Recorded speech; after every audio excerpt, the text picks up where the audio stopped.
Борноор сумаас манад мэдээллээ.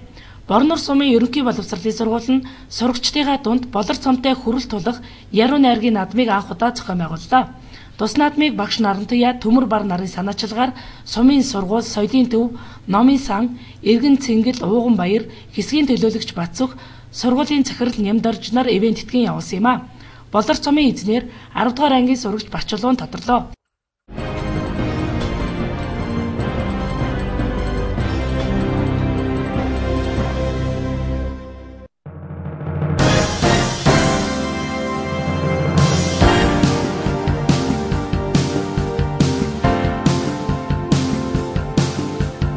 Өнөөдрийн мэдээллийн хөтөлбөрөөр цагаан сар нэгдсэн арга хэмжээ явагдаж эхэллээ.